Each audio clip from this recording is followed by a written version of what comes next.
Most people think the evolution of jet fighters is a clean, heroic timeline.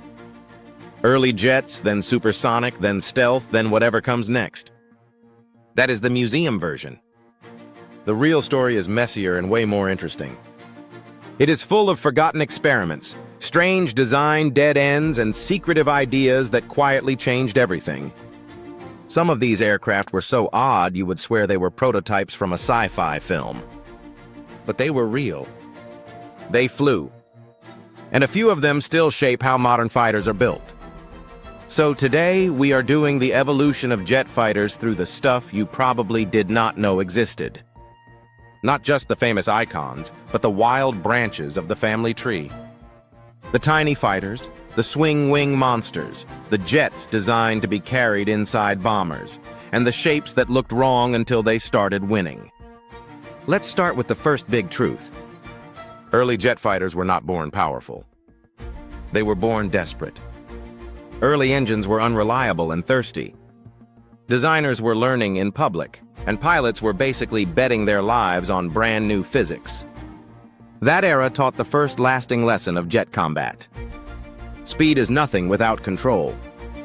Then came the obsession with getting faster. Straight wings gave way to swept wings. It looks obvious now, but it was a revolution then. Suddenly, aircraft could push into higher speeds without shaking themselves apart.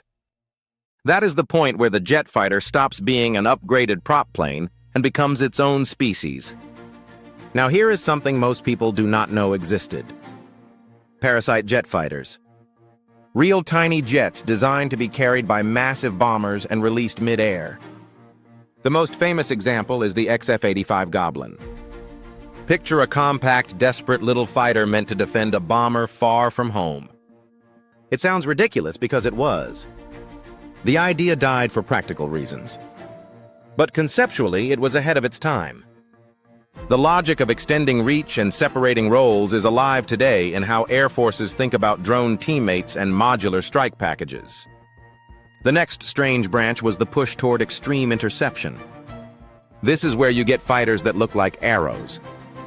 Short wings, huge engines, brutal climb rates. Jets built to sprint upward, launch, and get back down.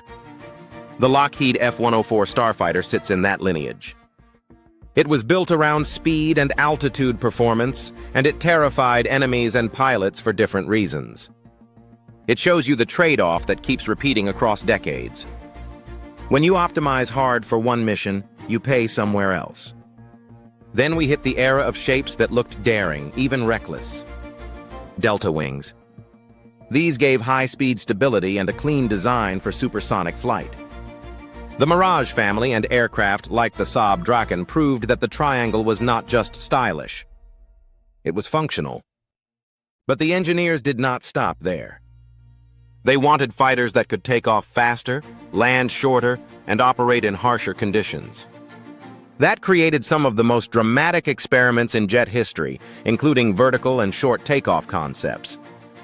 The Harrier is the famous success story. The more important lesson is what it represented. Flexibility can be a weapon. A fighter that can launch from unexpected places changes the tactical map. Now we get to one of the coolest design twists you probably did not know existed. Swing-wing fighters. Variable geometry wings that could change shape mid-flight.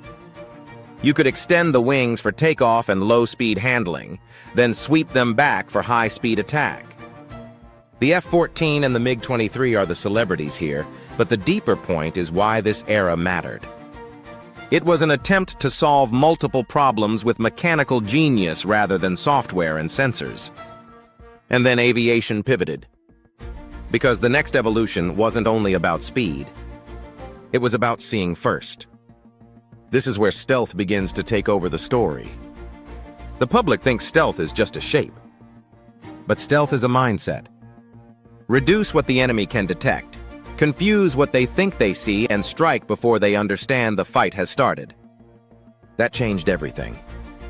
The fighter becomes less of a duelist and more of a hunter supported by a network.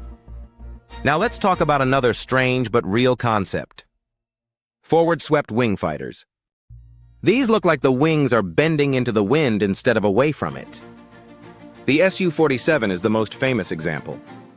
It was never destined to be mass-produced. But it tested ideas about agility and airflow that fed into later design thinking. In aviation, even the planes that do not survive can still leave fingerprints on the future. This is also the era where thrust vectoring becomes a real game changer. If you can point your engine's push in different directions, you can do maneuvers that would have been impossible a generation earlier. The showy airshow moments are fun. The serious value is control at the edge of the flight envelope. So what is the secret thread tying all these weird designs together? The evolution of jet fighters is not a straight upgrade path. It is a brutal argument between priorities. Range versus agility. Speed versus survivability. Mechanical genius versus digital dominance. Every era bets on a different answer. And here is the final twist. Some of the strangest old ideas are coming back in new clothes. The Parasite fighter logic turns into unmanned wingmen. The interception obsession returns as long-range missile trucks and sensor platforms. The swing-wing era's goal of multi-role flexibility is now solved through software, sensors, and smarter weapons rather than moving metal. So when people say the future of fighters is predictable, they are wrong. The future is built from abandoned experiments, quiet breakthroughs, and lessons learned the hard way. Like, subscribe, and drop your pick for the most underrated jet fighter concept in history. Because some of the future is hiding in the past.